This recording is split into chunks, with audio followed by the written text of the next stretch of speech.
वो पॉलिटिकल होगा कि नॉन पॉलिटिकल होगा?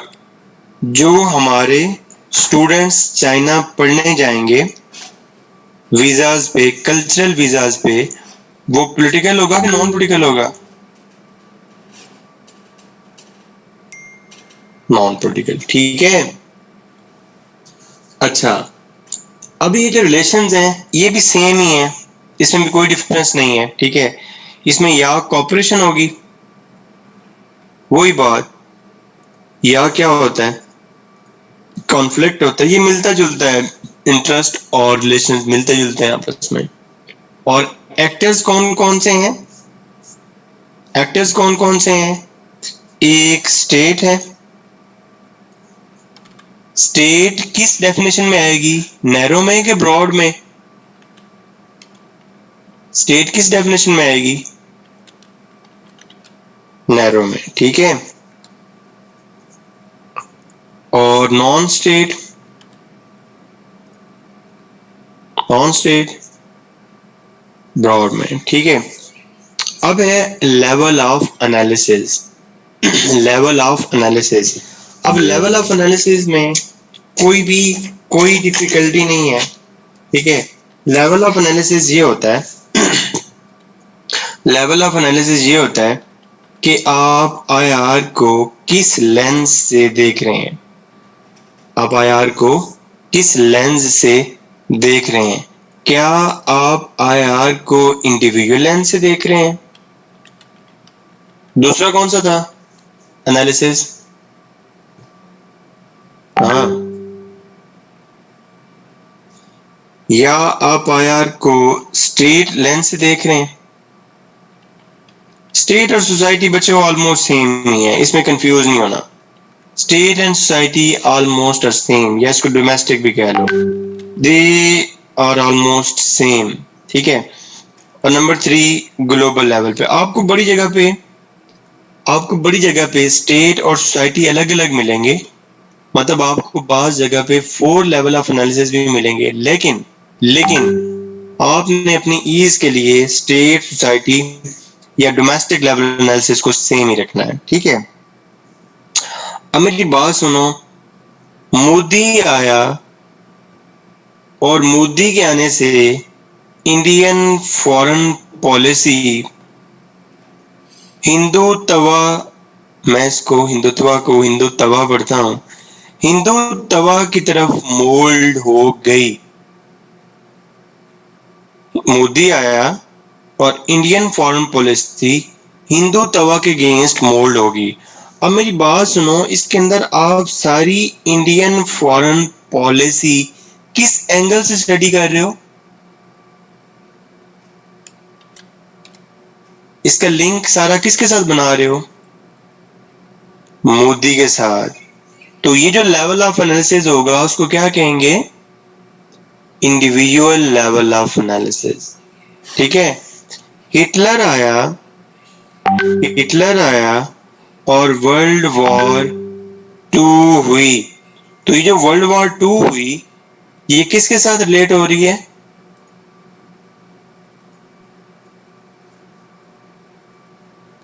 तो ये कौन सा लेवल ऑफ एनालिसिस हो गया?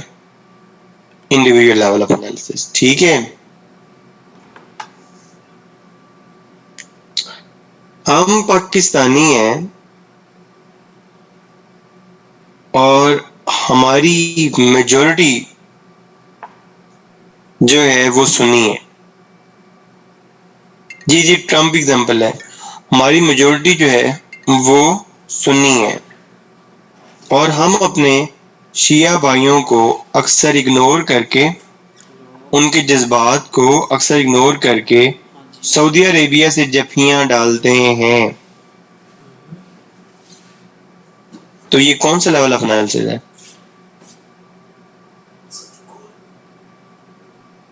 चलो ये थोड़ी और बात हो जाएगी। हमारी सोसाइटी मुस्लिम है और हम चाहते हैं हमारे तमाम मुस्लिम ममालिक से ताल्लुकात अच्छे हो जाएं। तो ये दोनों देखो, अब इसमें सोसाइटी बेस्ड और स्टेट बेस्ड, इसमें आप डिवीजन नहीं कर सकते। बड़ा ब्रीक सी लाइन है, लेकिन आप उसकी जरूरत ही नहीं है आपको। मेरी बात समझ रहे हैं ना बच्चों? और ग्लोबल लेवल पे कोविड 19 आपके सामने है, ठीक है? कोविड 19 आपके सामने है। कोविड 19 पे जो वैक्सीन बन रही है, जो WHO काम कर रही है, जो UNO काम कर रही है, ये सारे इदारे किस लेवल पे काम कर रहे हैं? क्या सिर्फ चाइना की प्रोटेक्शन के लिए कर रहे हैं कोविड 19? क्या सिर्फ पाकिस्तान के लिए कर रहे हैं? क्या सिर्फ USA के लिए कर रहे हैं? क्या सिर्फ इटली में बंदे ज्यादा मरे हैं इसलिए कोविड 19 पे बात कर रहे हैं? Now it is now at global level. So if I repeat this whole page, जी जी ग्लोबल वार्मिंग सारा, तो क्या होगा कि इंटरनेशनल रिलेशंस और interest based relations, political and non political, between states and non state actors at international level. दरमियान में लाइन लगाओ. जो फिलोसफर सिर्फ स्टेट की बात करेंगे, they are actually giving the narrow definition of IR. और जो फिलोसफर्स पूरी जो दुनिया के अंदर एक्टर्स हैं हम सबको इन्वॉल्व करेंगे, they are giving the broad based definition of IR. फिर हमने इनको बकायदा एनालिटिकली डिस्कस किया. फिर हमने अपनी डेफिनेशन से ही एलिमेंट्स ऑफ IR निकाले, जिन्हें हमने देखा कि कॉमन इंटरेस्ट क्या होते हैं और कंपीटिंग इंटरेस्ट क्या होते हैं, फिर नेचर क्या है,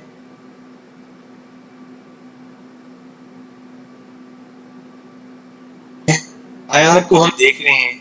हमने वो लेवल ऑफ एनालिसिस देखे, individual level, state level, global level. ठीक है बच्चों, यहां तक क्लियर है? कोई मसला तो नहीं है?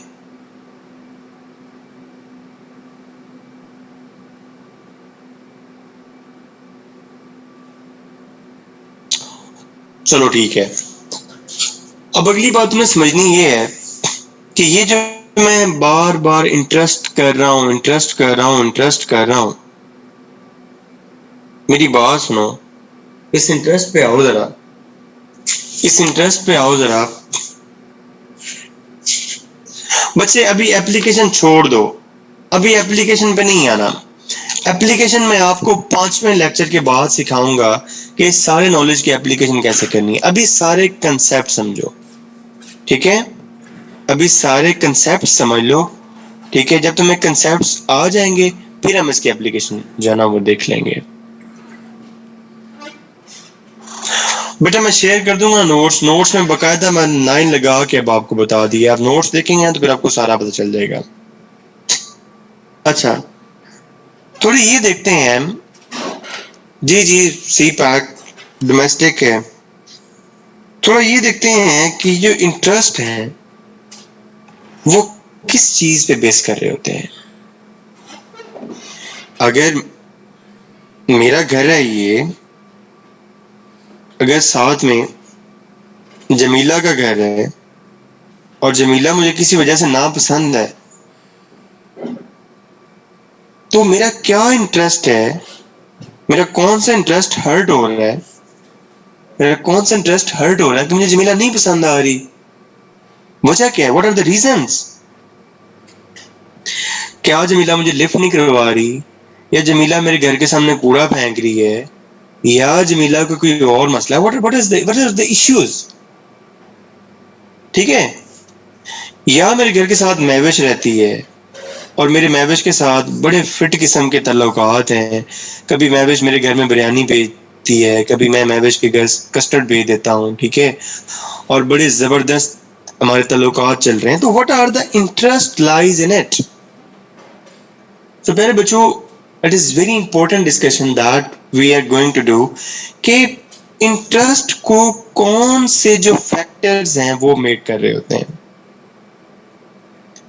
इंटरेस्ट को कौन से फैक्टर्स जो हैं वो मेक कर रहे होते हैं. अब जैसे सी पैक की बात हो रही थी,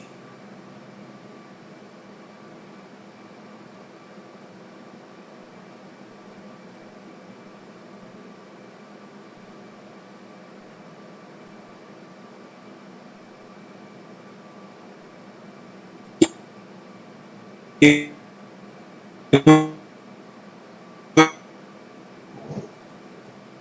मुझे मैसेज कर रहे थे ना, पता चल गया है ना कि इश्यू होता है तो सबको होता है, कोई बात नहीं, भी आ गई वीडियो सी पैक। अब मुझे ये बताओ कि चाइना हमारे साथ ये जो सी पैक बना रहा है, चाइना हमारे साथ ये जो सी पैक बना रहा है, इसका इकोनॉमिक इंटरेस्ट तो है, वो तो समझ आती है। चाइना का इकोनॉमिक इंटरेस्ट तो है कि चाइना यहाँ पे सी पैक बनाएगा, ठीक है, उस सी पैक की वजह से राहदारी बनेगी और चाइना की ट्रेड जो है ना वो एक्सपैंड होगी एंड ऑल दैट। क्या यहाँ पे तुम्हें कोई और इंटरेस्ट भी नजर आ रहा है? चलो इस बात को किसी और तरीके से समझो। ये सी पैक काम बन नहीं क्यों रहा है? मतलब ये सक्सेस हो, ये सी पैक की जो कंस्ट्रक्शन है वो पॉसिबल ही कैसे हुई? इसको इस तरह सोचो, सी पैक की कंस्ट्रक्शन पॉसिबल ही कैसे हुई? अगर चाइना का हमारे साथ बॉर्डर ना लगता होता, अगर चाइना का हमारे साथ बॉर्डर ना लगता होता तो क्या चाइना सी पैक बना सकता था? नहीं बना सकता था ना। तो क्या हम कह सकते हैं कि चाइना के हमारे साथ जियोग्राफिक इंटरेस्ट भी हैं? Can we say that?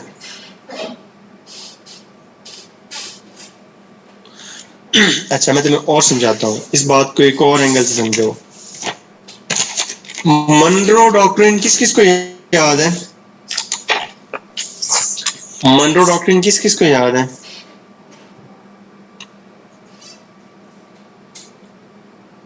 सारे भूल गए हो ना? अब अंदाजा हो रहा है ना कि नंबर क्यों नहीं आते? वाह, याद है। मनरो डॉक्ट्रिन में यूएस ने क्या कहा था? यूएस ने क्या कहा था पूरी दुनिया को कि यहाँ पे मेरा अटलांटिक ओशन है और यहाँ पे मेरा पैसिफिक ओशन है। पूरे यूरोप को कहा कि आपने हमारे अफेयर्स में नहीं आना। पूरे यूरोप को कहा कि आपने हमारे अफेयर्स में नहीं आना, हमने न्यूट्रल रहना है, हमने न्यूट्रल रहना है। वीडियो ब्लर हो रही है, चलो अभी ठीक हो जाती है। यूएस ने कहा, यूएस की एक डॉक्ट्रीन थी, यूएस की एक डॉक्ट्रीन थी जिसको मोनरो डॉक्ट्रीन कहते हैं। उस डॉक्ट्रीन के मुताबिक यूएस ने यूरोप को ये कहा कि हमने आपके मामलात में नहीं आना और आपने हमारे मामलात में नहीं आना, हमने न्यूट्रल रहना है। अब मैं तुम लोगों को ये सवाल पूछना चाहूंगा कि किस फैक्टर ने ये इतना बड़ा इंटरेस्ट यूएस का सिक्योर करने में इसकी हेल्प की? कौन सा इंटरेस्ट था, कौन सा फैक्टर था? तो लोकेशन को क्या कहते हैं? Geographical interest.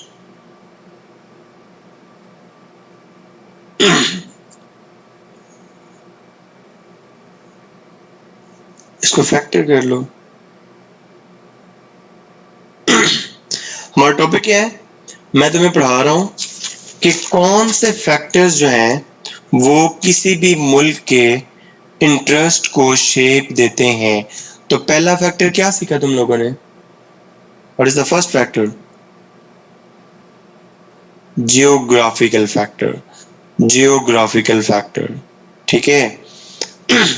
मेरे बच्चों कोई बात नहीं, आपने सीएसएस में यही तो बात सीखनी है कि आपने इस्लामियात में भी जो बात सीखी है ना वो आपने इंटरनेशनल रिलेशन में कैसे फिट करनी है। यही तो सीएसएस है।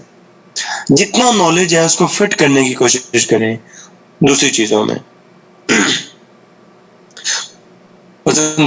ज़कात के ऊपर क्वेश्चन आया, तो ज़कात के ऊपर मैं क्वेश्चन अटेम्प्ट कर रहा था, तो मेरे पास ये डाटा था कि फेसबुक, अमेजोन और ये जो कंपनीज हैं ये $1 बिलियन जो है ना वो पैसा बना रही हैं और उसकी वजह से वहाँ पे गरीब से गरीब तर हो रहे हैं और ये अमीर से अमीर तर हो रहे हैं।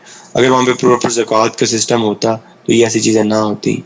सो आपने फिट करना है नॉलेज को। अगर आपको यूएस हिस्ट्री नहीं है तो कोई बात नहीं, आपने जो एक चीज किसी और जगह से सीखी है आपने दूसरी जगह पे फिट करना।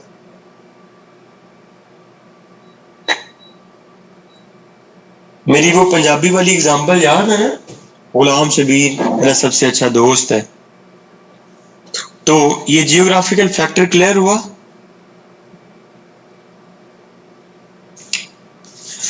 अच्छा, अगला फैक्टर है, मैंने तुम्हें बातों बातों में बता दिया था, अगला फैक्टर तुम्हें मैंने बातों बातों में बता दिया था, दैट इज इकोनॉमिक फैक्टर।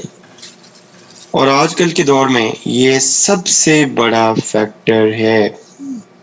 ठीक है, हम हमें सऊदी अरेबिया की मिन्नतें क्यों करना पड़ती हैं, उनकी जफियां क्यों डालना पड़ती हैं उनके साथ?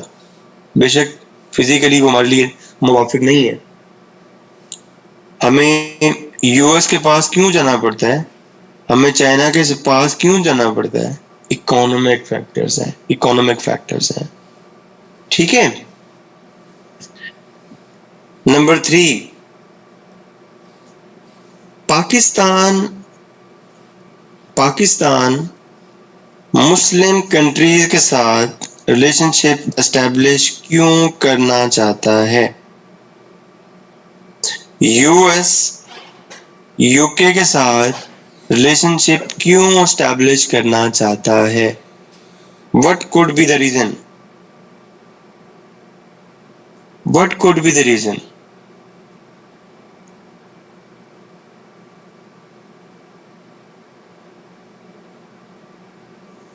डेमोग्राफिक डेमोग्राफिक फैक्टर्स, कौन सी आबादी रहती है वहां पे, उन आबादी की आपस में क्या शेयर्ड आइडियोलॉजीज हैं, वो आपस में क्या शेयर करते हैं।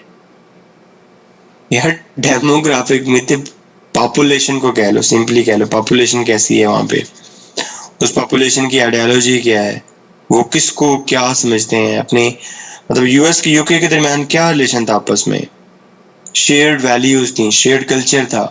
पाकिस्तान का मुस्लिम कंट्रीज के साथ क्या था, शेयर्ड वैल्यूज थी, शेयर्ड कल्चर था। समझ आ रही हैं चीजें?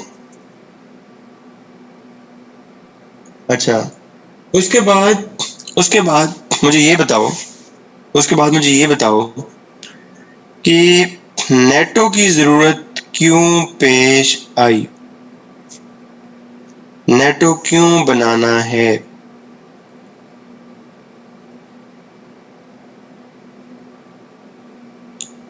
जैक पोआ joint comprehensive plan of action क्यों करना है? LEMOA logistic exchange memorandum of agreement. देखो इन्हीं चीजों से नंबर आते हैं, ये थोड़ी थोड़ी चीजें तुम्हें सीख लेनी है, एग्जाम्पल सीख लेनी है। ये इंडिया और यूएस का आपस में हुआ था, लॉजिस्टिक एक्सचेंज, ये नेट से देख लेना, मैं जस्ट तुम्हें एग्जाम्पल बता रहा हूँ। ये सारे मिलिट्री अलायंसेस हैं। अब मुझे बताओ कि ये मिलिट्री अलायंसेस भी तो वजह बनते हैं ना, ये इंटरेस्ट की रीजन है ना, तो ये कौन सा फैक्टर बन जाएगा? ये कौन सा फैक्टर बन जाएगा भला? इसको फैक्टर के क्या कहेंगे?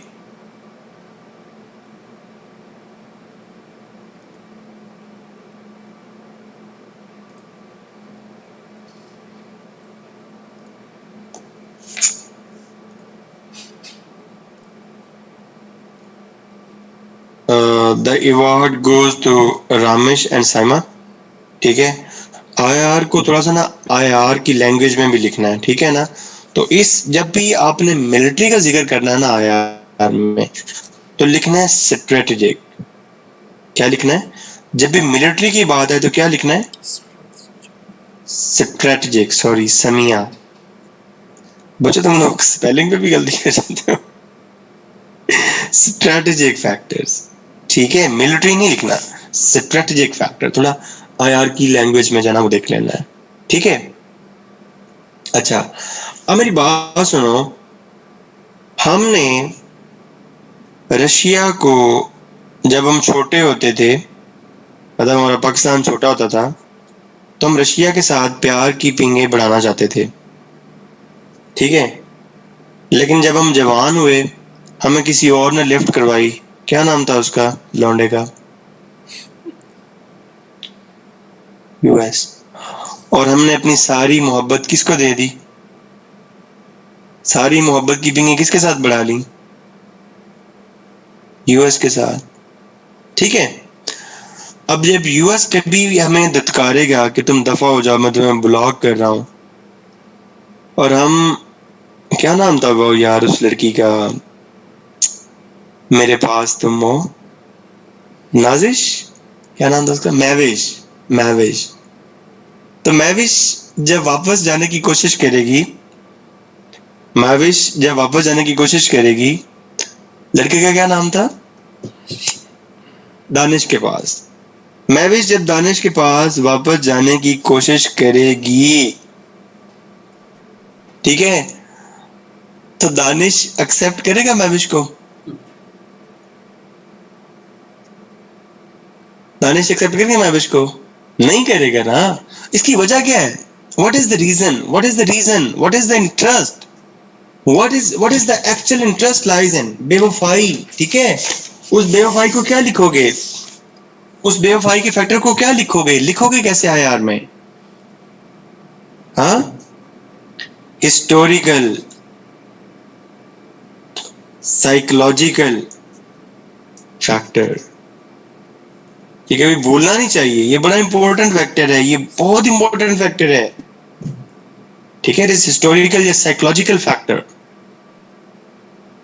तो हमने कितने फैक्टर देखे बच्चों, कितने फैक्टर देखे हमने? Geographical factor, number 2 economic factor, number 3 demographic factor, number 4 strategic factor, and number 5 historical and psychological factor. और मैंने तुम्हें ये क्या बताया कि ये फैक्टर्स किसको शेप देते हैं, किसको शेप देते हैं? ये बड़ी इंपॉर्टेंट बात है, please be very attentive, be very attentive, be very attentive. ये फैक्टर्स किसको शेप देते हैं? इंटरेस्ट को। मैं बड़ी इंपॉर्टेंट बात करने लगा हूं, ठीक है ना। मैंने ऐसा तुम्हारे सर पे थोड़ा मारना है ना, अभी एक बात, सिर्फ यहाँ पे मैंने एक बात लिखनी है और तुमने कहना है सर वाह क्या बात है। So look at me very clearly, be very attentive. देखो देखो मैंने क्या कहा, मैंने ये कहा कि ये पांच फैक्टर्स, ये पांच फैक्टर्स किसको डेवलप करते हैं? इंटरेस्ट को डेवलप करते हैं। अब मुझे ये बताओ, जब मैं तुम्हें आईआर की डेफिनेशन पढ़ा रहा था, जब मैं तुम्हें आईआर की डेफिनेशन पढ़ा रहा था, तो मैंने तुम्हें क्या पढ़ाया था? आईआर क्या होता है? इंटरेस्ट बेस्ड रिलेशंस होते हैं। तो क्या हम ये कह सकते हैं कि ये फैक्टर्स जो हैं ये ही आईआर को डिटरमिन करते हैं? Can we say that? तुम्हारा यकीन करो आईआर पूरा हो गया है। दुनिया की कोई चीज, किसी कंट्री के रिलेशनशिप उठा के देख लो, किसी कंट्री के रिलेशनशिप उठा के देख लो, वो इन एक्टर से कभी भी बाहर नहीं जाएंगे, ठीक है। जैसे कि देख लो, कोई मुझे कोई बताओ ना, चाइना क्या इन फैक्टर से बाहर जा रहा है? यूएस इन फैक्टर से बाहर जा रहा है? रशिया इन फैक्टर से बाहर जा रहा है? नो, ठीक है। पाक सऊदी करंट रिलेशनशिप देख लो, क्या मसला है? इकोनॉमिक इश्यूज हैं, स्ट्रेटेजिक इश्यूज हैं, हम उनको आर्मी नहीं देना चाह रहे अपनी। तो बच्चों ये जो पहले दो पेजेस है ना, इनको तुमने रट्टा लगा लो, इनको अपने माइंड में समो लो। ये हमेशा याद रखना कि ये जो फैक्टर्स हैं ये इंटरेस्ट को डेवलप करते हैं, और आपका इंटरेस्ट ये जो है यही आईआर को डिटरमिन करता है। And having these thing in your mind, you can debate anything which comes into your mind regarding IR.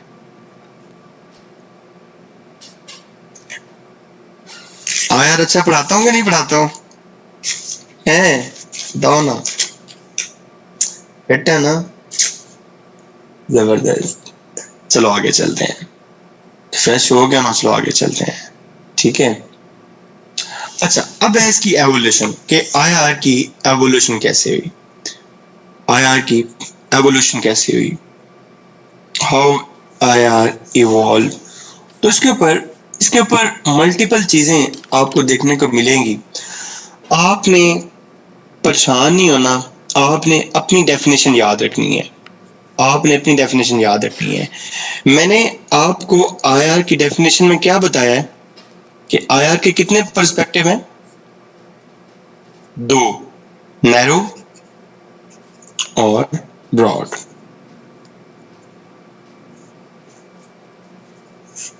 ठीक है, नैरो और ब्रॉड, ये दो आईआर के पर्सपेक्टिव हैं। और प्यारे बच्चों, आईआर की जो एवोल्यूशन है, जो एवोल्यूशन है वो टुवर्ड्स नैरो टू ब्रॉड हुई है। जब भी आईआर पे क्वेश्चन आया एवोल्यूशन पे, तो आपके माइंड में यही होना चाहिए कि आईआर की evolution towards narrow to broad हुई है। वो कैसे सर? वो इस तरह कि पहले पहल जब ये मुल्क, ये सारा कुछ और ये सारी चीजें नहीं होती थी, when there was nothing like that, तो तब दुनिया में जो सबसे पहले कंसेप्ट आया वो क्या था भला? क्लैंस का। क्लैंस आपस में रहते थे और क्लैंस आपस में इंटरेक्ट करते थे। Clans with the passage of time develop हो गए सिटी स्टेट्स में। जैसे सिटी स्टेट्स, हमारे पास सबसे बड़ी एग्जांपल क्या है? Greek city states. अब ग्रीक जो है ना, उसके अंदर मल्टीपल सिटीज थे, जैसे स्पार्टा, ठीक है, जैसे एथेंस। ये मैं दो दो पे रोक रहा हूं। ये स्टेट्स थे, इनको सिटी स्टेट्स कहते हैं। अब इनके दरमियान भी इंटरेक्शन होता था कि नहीं होता था? बिल्कुल होता था। पहले क्लैंस के दरमियान इंटरेक्शन हुआ, उससे सिटी स्टेट्स ने जन्म लिया, और सिटी स्टेट्स बाद में किस में कन्वर्ट हुई? अंपायर्स में। सिटी स्टेट किस में कन्वर्ट हुई?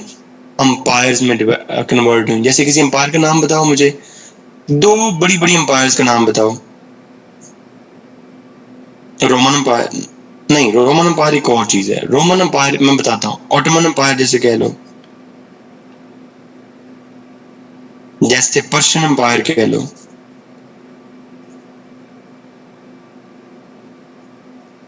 चलो रोमन भी कर लो, जैसे रोमन अंपायर कर लो। ठीक है, इनके दरमियान इंटरेक्शन स्टार्ट हुआ। ठीक है, लेकिन मैं आपको मेन बात पे लेके आता हूँ। मैं आपको मेन बात पे लेके आता हूँ। जो एक्चुअल आईआर स्टार्ट हुआ, जो एक्चुअल आईआर स्टार्ट हुआ, वो पता कहां से स्टार्ट हुआ? वो यहां से स्टार्ट हुआ, नेशन स्टेट से। और ये नेशन स्टेट क्या था, इसके ऊपर हम अभी एक मजीद जनाब वो डिटेल बात करते हैं।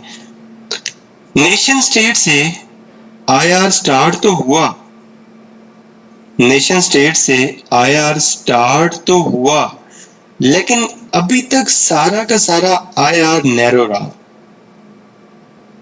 ठीक है, और अभी आईआर को कभी भी सब्जेक्ट के तौर पे भी तस्लीम नहीं किया गया।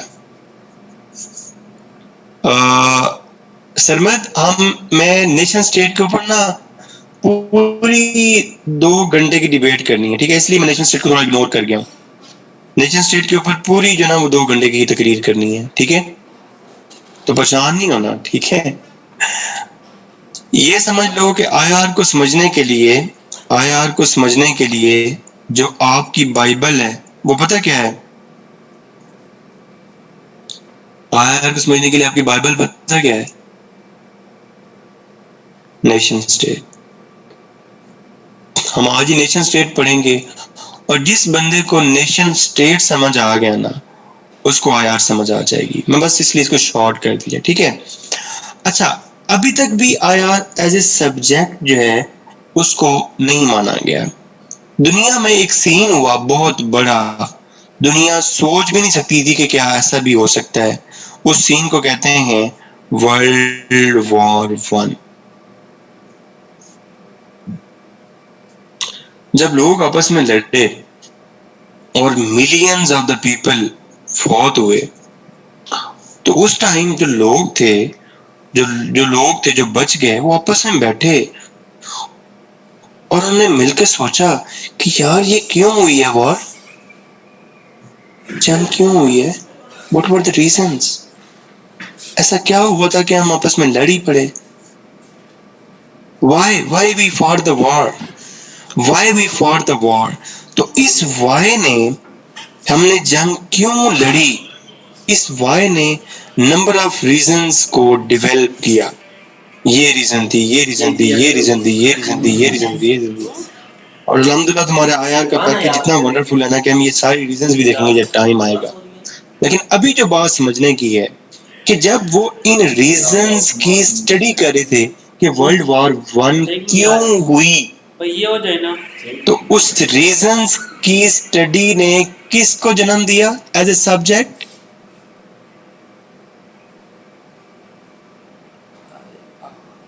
आयार को, ठीक है।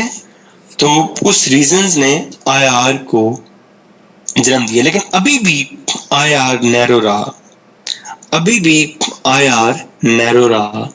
फिर दुनिया में एक बहुत बड़ा सान्या हुआ, कौन सा?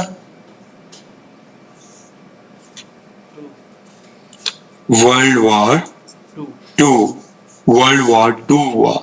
वर्ल्ड वॉर टू के बाद क्या हुआ, उसके इम्पैक्ट में क्या हुआ कि एक तो न्यूक्लियर एज हमारे सामने आई, उसके बाद यूएन हमारे सामने आई, और उससे भी जो बड़ी चीज थी वो थी इंफॉर्मेशन एंड टेक्नोलॉजी। लोग आपस में जुड़े। जब इंफॉर्मेशन एंड टेक्नोलॉजी आई तो इसने किसको जन्म दिया? लिबरल इकोनॉमी को, सही है ना। इसने किसको जन्म दिया? नॉन पॉलिटिकल रिलेशंस को। इसने और किसको जन्म दिया? तो बच्चों, हाँ, नॉन स्टेट एक्टर्स को। और इन द एंड इसने किसको जन्म दिया? ग्लोबलाइजेशन को जन्म दिया। तो वो आईआर जो कहां से स्टार्ट हुई, कहां से स्टार्ट हुई, क्या आया? City states. सिटी स्टेट से क्या आई? हाँ, अंपायर्स आई। अंपायर्स ने किसको जन्म दिया? नेशन स्टेट्स को। नेशन स्टेट से क्या हुआ? World war one. World war one के बाद वर्ल्ड वॉर टू। आईटी, और आईटी ने किसको जनरेट किया?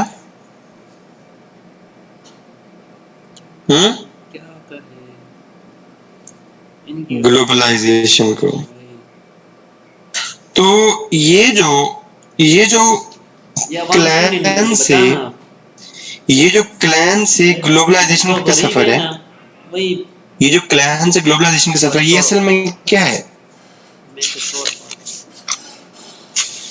क्या ये असल में नैरो से ब्रॉड के दरमियान सफर नहीं है?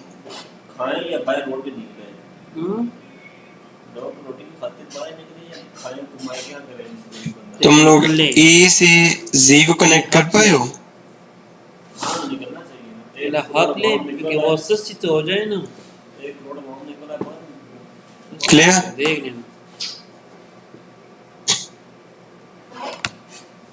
हम मुझे ये बताओ कि इसमें मुश्किल क्या है, मतलब क्या मुश्किल है यार इसमें? पता नहीं क्यों लोगों ने कहते हैं कि यार बड़ा मुश्किल है ये। यार इसमें क्या रिपीट करूं मेरा बेटा? जो मुश्किल होगी ना वो रिपीट करेंगे ना, ये तो बड़े आसान है। कुछ कष्ट हो रहा है। यार देखो ये चीजें तुम्हें नोट्स में मिल जाएंगी, जो रिपीट करने वाला हो वो मैं करूंगा, ये बड़े आसान है। अच्छा, अभी तक हमने किस किस को डिटेल में देखा है? अभी तक हमने किस किस को डिटेल में देखा है? एलिमेंट्स से, एलिमेंट्स में हमने किस किस को डिटेल में देखा है? इंटरेस्ट को डिटेल में देखा, ओ डाउनलोड है और एवोल्यूशन को एलिमेंट नहीं है लेकिन साथ में हमने इसको भी देख लिया। प्ले स्टोर में एक चीज है एक्टर्स, उससे डेटा चला जाएगा। तो हम जरा इसको ना इसका पूरा एक्सरे करते हैं कि एक्टर्स क्या होते हैं। लीक हो कह सकता रहे है हैं? हमारा डेटा, गैलरी वगैरह सब कुछ जाएगा सब। और रिस्की है, रिस्की। जी बिल्कुल ऐसे ही है sir. Basically the journey from आया to globalization is also journey from narrow based आया। जी फिजा खालिद बिल्कुल ऐसे ही है बेटा। माज तुमने बहुत अच्छी बात की है, शाबाश, वेरी गुड। 10 तोले सोना तुम्हारा हुआ। फॉर्मल आया और एनाइला एक साथ ही बर्थ हुई है इनकी। अच्छा अब हम देखने लगे हैं एक्टर्स, ठीक है। हमने हाँ, लेकिन अच्छी माज तुम्हारा तीसरा बैच है ना मेरे साथ। यार जस्ट मुझे एक दफा बता दो कि तुम में से कौन कौन है जिन लोगों का मेरे साथ ये तीसरा बैच है, लाइक पंजाबी, यूएस हिस्ट्री और नवा यार। राना साजिद खान, मलिका, जवाद, पकीजा, मुनीबा, सीम। बोलो गलती से आया। सही है। अब जितना मैंने तुम लोगों के ऊपर मेहनत की है ना, कसम से अगर तुम लोगों के नंबर ना आए तो मैंने जूता उतार लेना है और मैंने वहीं पहुंच जाना जहाँ तुम लोग रहते हो, ठीक है ना? याद रखना तुम लोगों ने ये। मैं तुम्हें तारीफ नहीं करने लगा था। अच्छा एक्टर्स, एक्टर्स में दो मेन एक्टर्स हैं, कौन कौन से हैं?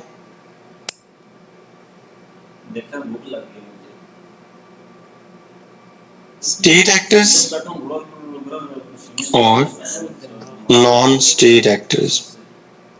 इधर से ला ना कोई बिस्कुट वगैरह। अच्छा स्टेट एक्टर्स में तो मुश्किल नहीं है ना? स्टेट का मतलब तो स्टेट ही है, ठीक है। नॉन स्टेट एक्टर्स में क्या क्या आता है? अब इसको मैं इधर दरमियान में लिख रहा हूँ। नॉन स्टेट एक्टर्स में क्या क्या आता है, हम इसका बिल्कुल ना खुलासा करते हैं ए टू लेकर जी तक। नॉन स्टेट एक्टर्स में एक तो आता है आईओज। आईओज क्या होते हैं? International organisations. International organisations. और एक क्या आते हैं? एक आते हैं MNCs, ये जिसको हम कहते हैं मल्टी नेशनल कंपनीज, या इसको कहते हैं trans national companies. Number change कर दिए, नंबर चेंज किया ना। Non state actors IOs international organisations, और MNCs multinational companies and TNCs। और एक बात याद रखना, नॉन स्टेट एक्टर्स पे अलग से भी क्वेश्चन आ जाता है, तो इसलिए इनको बड़ा ध्यान से समझना है, ठीक है। और क्या होते हैं? और होते हैं trans national interest group. Trans national interest group.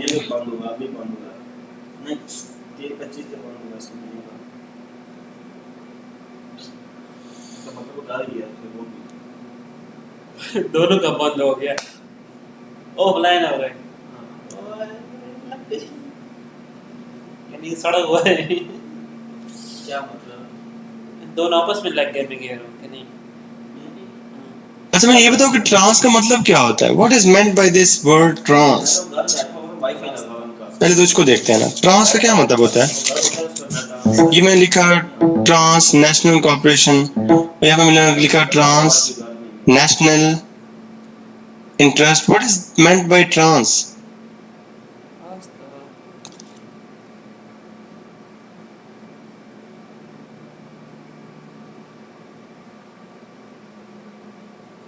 इसको तुम ये समझ लो कि मिक्स्ड समझ लो, मतलब जो सबसे आसान लफ्ज है म्यूचुअल या मिक्स्ड। नहीं चाय वगैरह नहीं लाने तो देखो ना, अगर तो एक नेशनल की बात होगी, अगर तो सिर्फ पाकिस्तान की बात होगी, तो क्या वो ट्रांसनेशनल होगा? अगर सिर्फ पाकिस्तान की बात करेंगे तो वो क्या होगा? नेशनल होगा। मुझे भूख लगी। अगर पाकिस्तान के साथ इंडिया की बात करेंगे तो वो क्या हो जाएगा? ट्रांसनेशनल इंटरेस्ट ग्रुप हो जाएगा। समझ आई बात?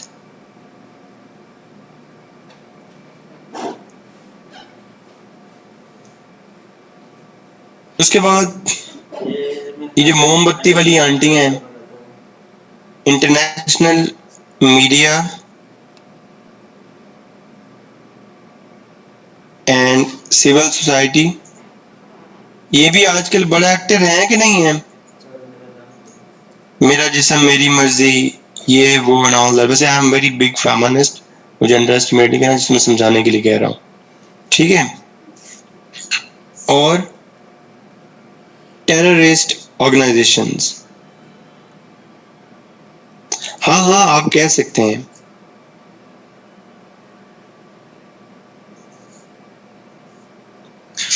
मैंने तुम्हें नॉन स्टेट एक्टर्स कितने बताए? International organisations, MNCs, transnational interest group, international media and civil society, terrorist organisations, ठीक है? अब हम इनको भी मजीद एक्सप्लेन करते हैं ताकि हमारे ज़हन में ना कोई कंफ्यूजन ना रहे, हमारे ज़हन में कोई टेंशन ना रहे, ठीक है? देखो, अगर मैं सिर्फ आईजीओस को लिखूं, सॉरी आईओस को लिखूं, इंटरनेशनल ऑर्गेनाइजेशंस, तो इनमें दो किस्म की ऑर्गेनाइजेशंस होती हैं। एक होती हैं आईजीओस और एक होती हैं आईएनजीओस, इंटरनेशनल गवर्नमेंटल ऑर्गेनाइजेशंस और इंटरनेशनल नॉन गवर्नमेंटल ऑर्गेनाइजेशंस।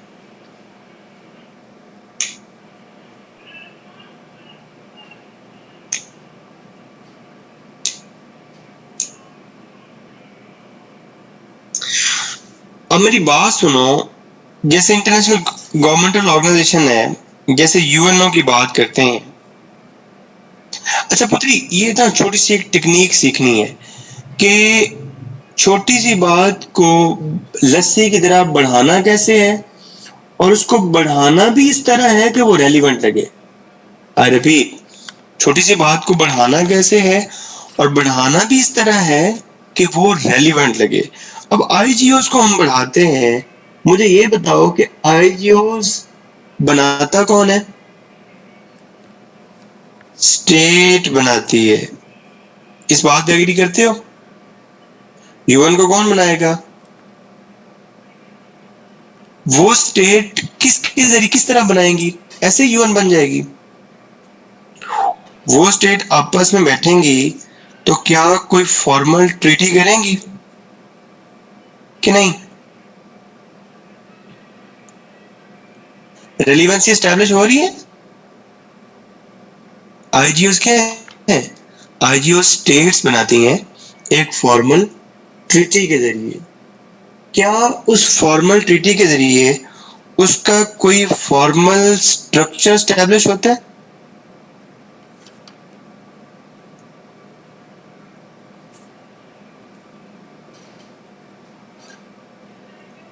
क्या उस फॉर्मल स्ट्रक्चर के बाद क्या कोई फॉर्मल लॉ बनता है?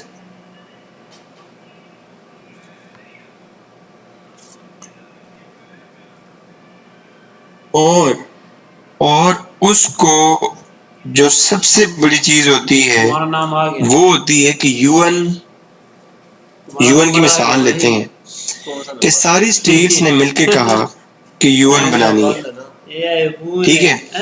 उन्होंने आपस में ट्रीटी कर ली। उस ट्रीटी को क्या कहते हैं? पुराना है ना, यूएन की बनाने की ट्रीटी, इसको क्या कहते हैं?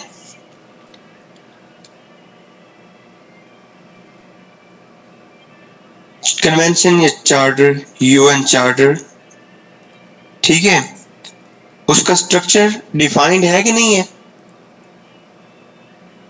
सिक्योरिटी काउंसिल होगी, जनरल असेंबली होगी, इंटरनेशनल कोर्ट ऑफ जस्टिस होगा, ठीक है, ये सारी चीजें, ये स्ट्रक्चर डिफाइन है कि नहीं है? कोर्ट ऑफ बनाने की डिटेल्स को क्या कहते हैं?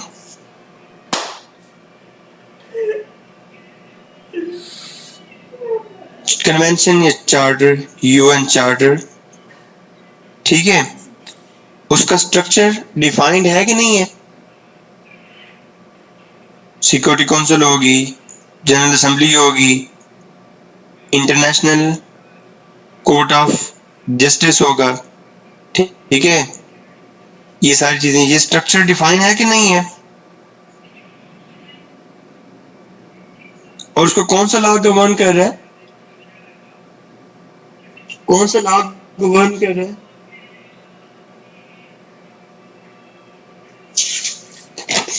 इंटरनेशनल लॉ, इंटरनेशनल लॉ उसको गवर्न कर रहा है, ठीक है, इंटरनेशनल लॉ। अच्छा, इस सारे प्रोसेस के बाद, इस सारे प्रोसेस के बाद अब यूएन बन गई है, इसके लिए मोस्ट फॉर्मल रिक्विजिशन क्या होती है? What is the most formal requisition?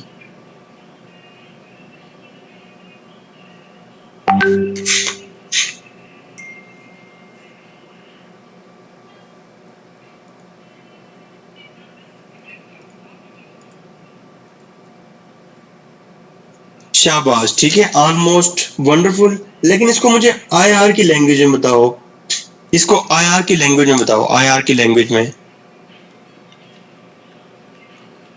अरे मेंबर्स ये है ना, स्टेट है ना मेंबर्स, ये हुई है तुम लोगों ने आईआर की।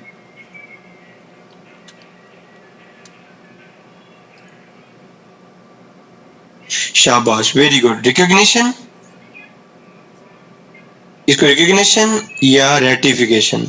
देखो ना, जब तक स्टेट्स उसको मानेंगी नहीं, उसकी रिकॉग्निशन नहीं करेंगी, उसकी रेटिफिकेशन नहीं करेंगी, तो क्या वो आईजीओ एस्टैब्लिश होगी कि नहीं होगी?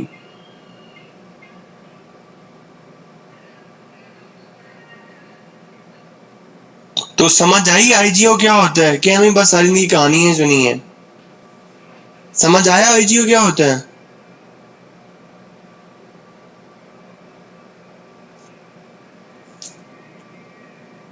क्या कंफ्यूजन है? क्या कंफ्यूजन है बताओ ना, मतलब मुझे वर्ड्स में बताओ कि ये कंफ्यूजन है।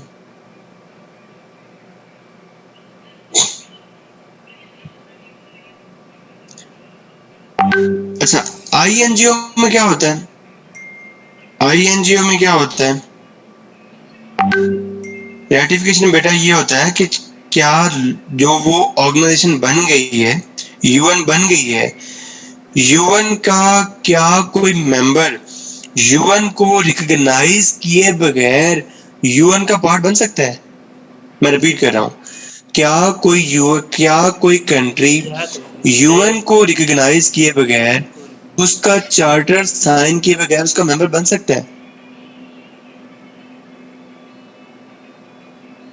यार देखो ना, पासपोर्ट है ना, पासपोर्ट, पासपोर्ट और वीजा में क्या फर्क होता है? पासपोर्ट और वीजा में क्या फर्क होता है? पासपोर्ट तो है आपके पास, लेकिन जब तक वीजा उसके ऊपर नहीं लगेगा, आप किसी मुल्क में जा सकते हैं।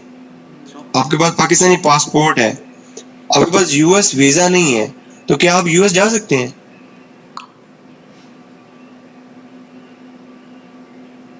तो ये सारी चीजें क्या हैं?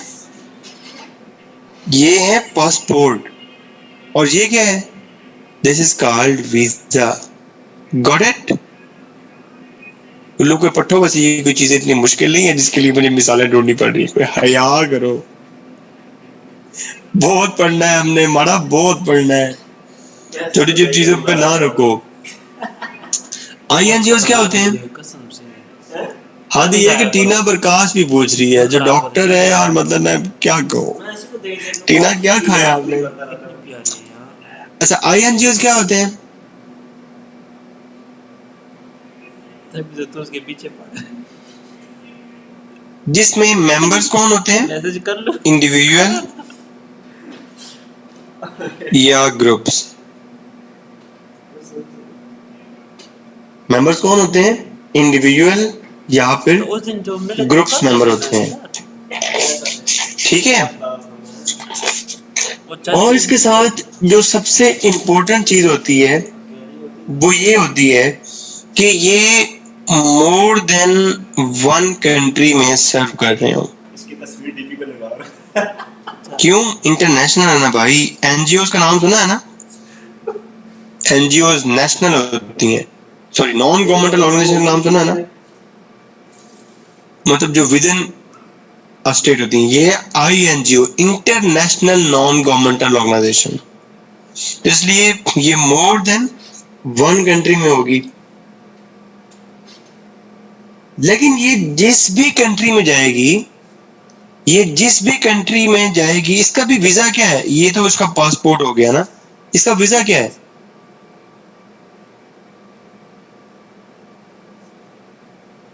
ये बड़ी इंपॉर्टेंट बात है, ये लास्ट पे लिखने लगा हूं, इट इज वेरी इंपॉर्टेंट। उसे चेक करे शो हो रही है डीपी में।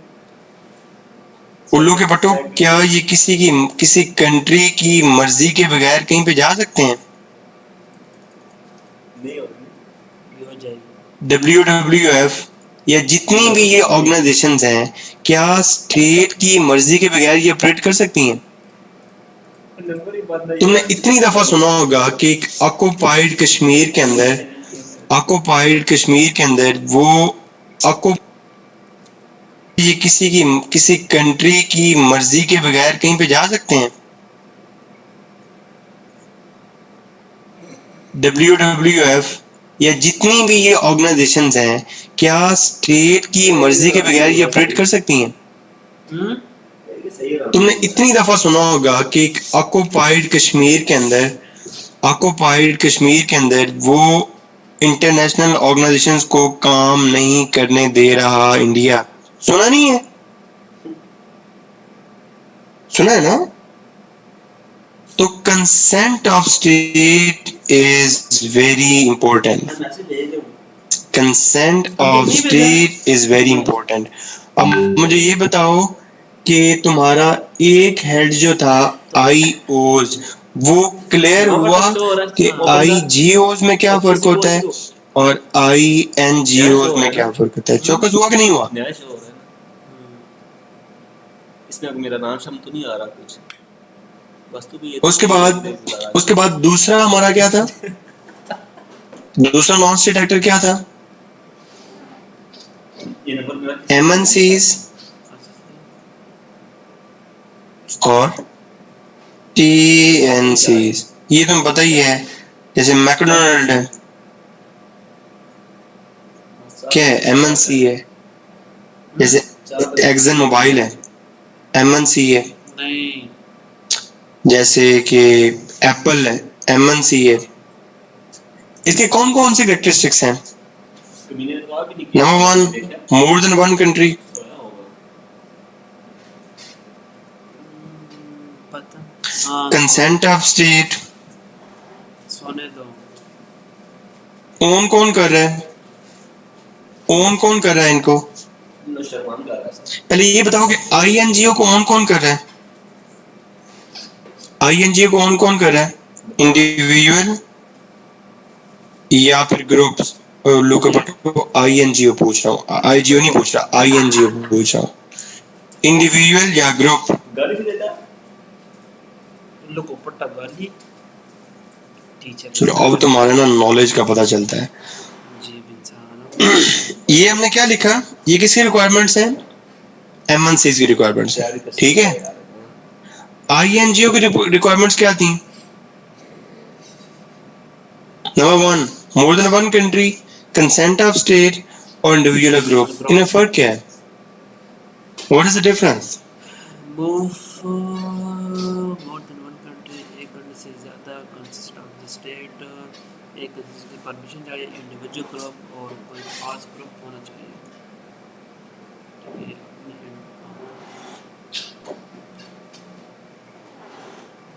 यार मैं एडमिन में लगाना चाहता हूँ, उसको कैसे लगेगा एडमिन में? कंसेंट तो दोनों में थी, कंसेंट में तो दोनों में थी।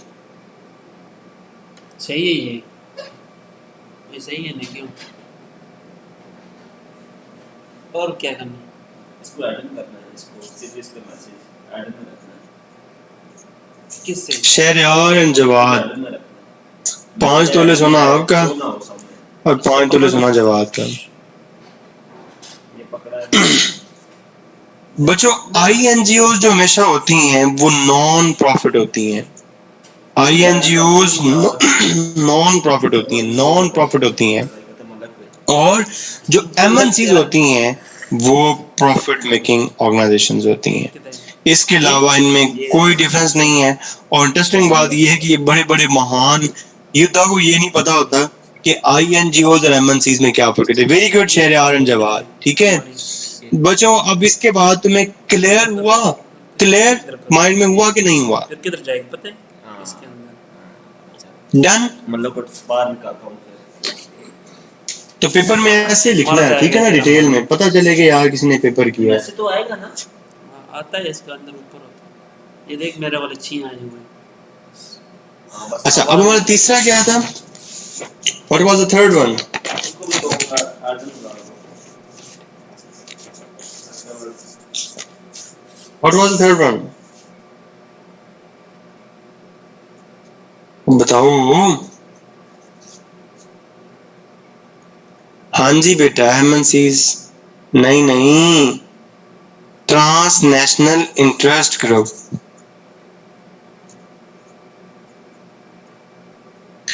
अब तुम ना इसके खुद ही पुर्जे निकालो,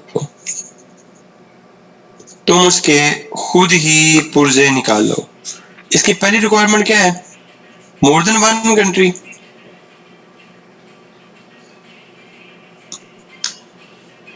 दूसरी इंटरेस्ट क्या नजर आ रही है तुम्हें? दूसरी इंटरेस्ट क्या नजर आ रहा है इसमें?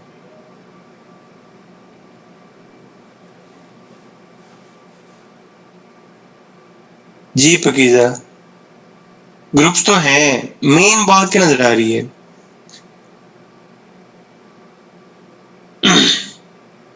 या तुम लाइन नहीं पकड़ रहे, मुझे दुख हो रहा है। हाँ सही है, सही है, very good very good very good, शाबाश। म्यूचुअल इंटरेस्ट, अब आए ना लाइन पे।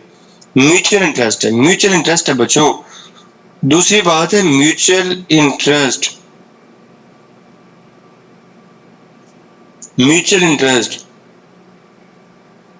और तीसरी बात तुम सुन के हैरान हो जाओगे, तीसरी बात तुम सुन के हैरान हो जाओगे कि इसमें कंसेंट ऑफ स्टेट लोगे पटो कभी भी नहीं होता।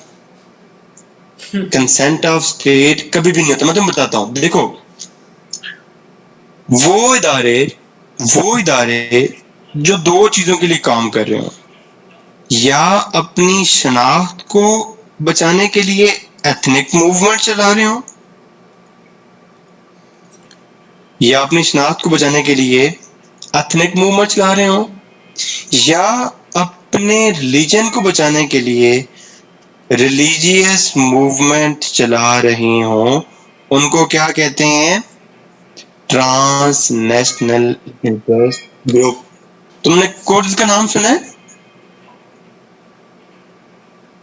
कुर्द, कुर्द जिनको वर्ल्ड ऑर्फन कहते हैं, ये अक्सर MCQ भी आता है कि दुनिया के यतीम कौन है? वर्ल्ड ऑर्फन, जिनको कोई भी ओन नहीं करता। ये फैले हुए हैं टर्की में, सीरिया में, और कुछ इनका एरिया इराक में भी आता है।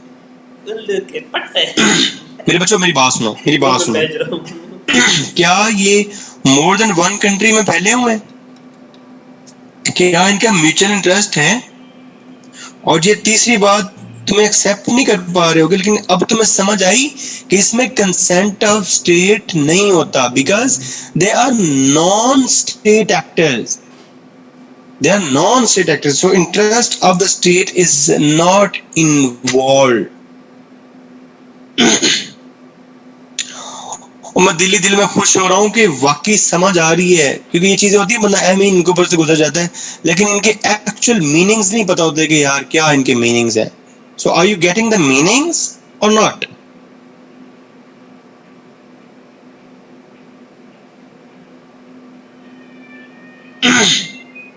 ठीक है। अच्छा, अब रिलीजियस मूवमेंट कोई बताओ, कोई रिलीजियस मूवमेंट बताओ।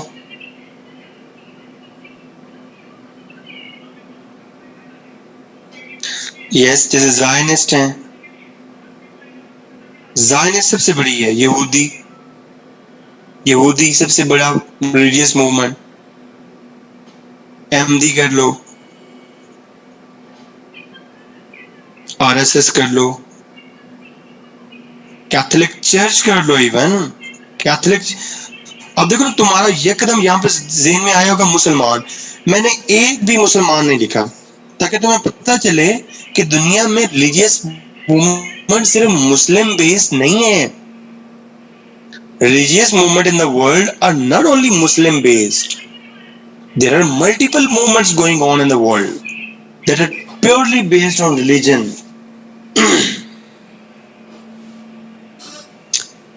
Shia, बिल्कुल, you can say Shiite, Sunni, yes, you can say that. Clear हुआ concept? हाँ, हिंदू तवा, बिल्कुल हिंदू तवा, ठीक है। फोर्थ वन, अब तुम लाइन पकड़ गए हो, अब तुम पकड़ गए हो लाइन। फोर्थ वन कौन था? International media and civil society. क्या ये मुझे एक्सप्लेन करने की जरूरत है? जी और क्या मुझे ये टेररिस्ट ऑर्गेनाइजेशन एक्सप्लेन करने की जरूरत है?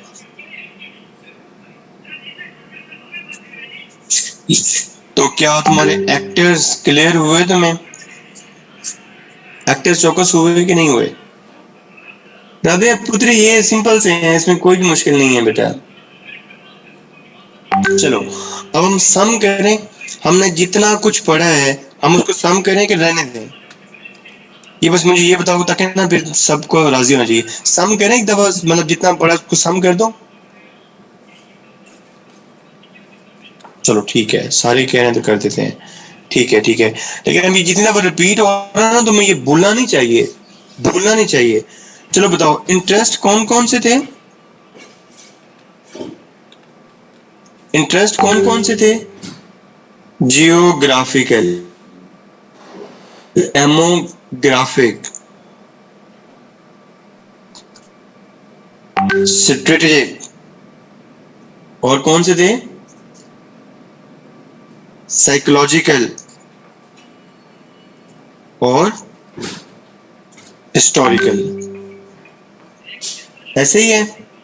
और जो नेचर थी, नेचर ऑफ रिलेशनशिप क्या था?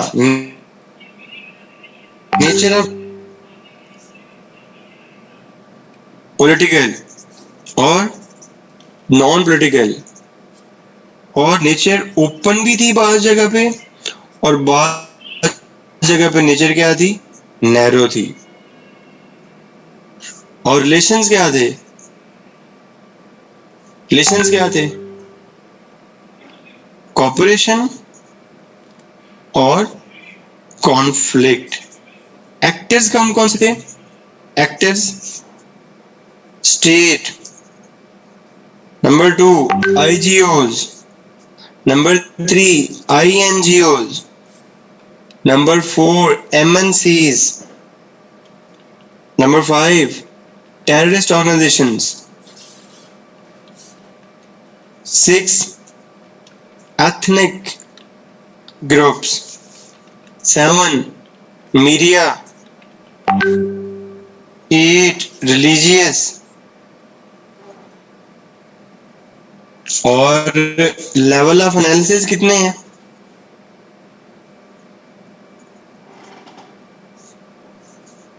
आपके हो गया इंडिविजुअल,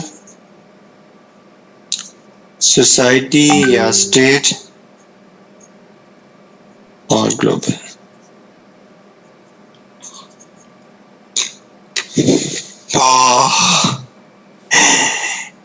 समझ आ गया बच्चों को? क्लियर है? भूलेगा तो नहीं?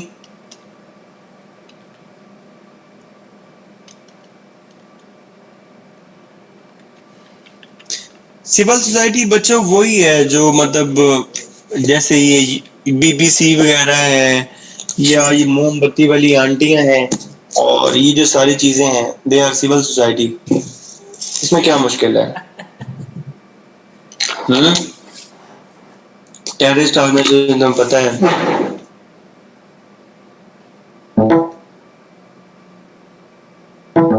चलो 10:24 हो गए, 10:34 तक ब्रेक है, 10:34 पे, ठीक है।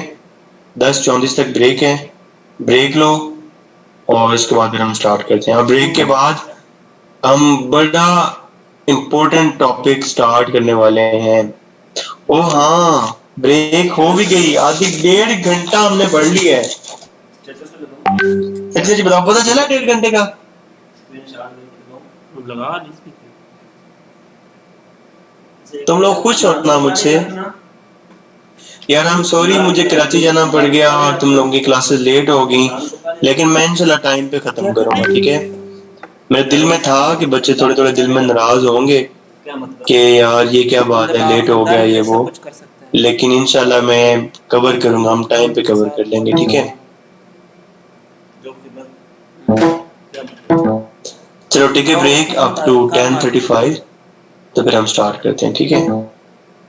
नहीं, कल क्लास नहीं होगी, हमारी अगली क्लास होगी वो आज क्या है, मंडे है, मतलब बोल नहीं चाहिए। तो ट्यूसडे को ब्रेक करते हैं, बात करेंगे। फिर थर्सडे वाली छोड़ के फ्राइडे कर लेंगे, और फ्राइडे सैटरडे और संडे फिर तीनों इकट्ठी कर लेंगे। हाँ, फ्राइडे सैटरडे संडे इकट्ठी कर लेंगे।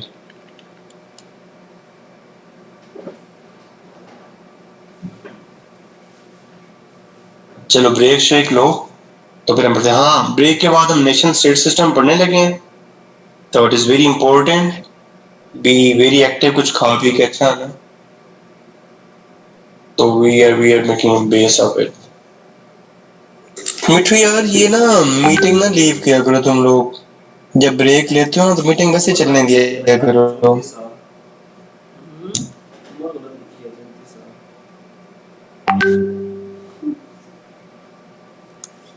वहाँ पे कुछ लगा दे, देखा ले तो 20 कर दे 24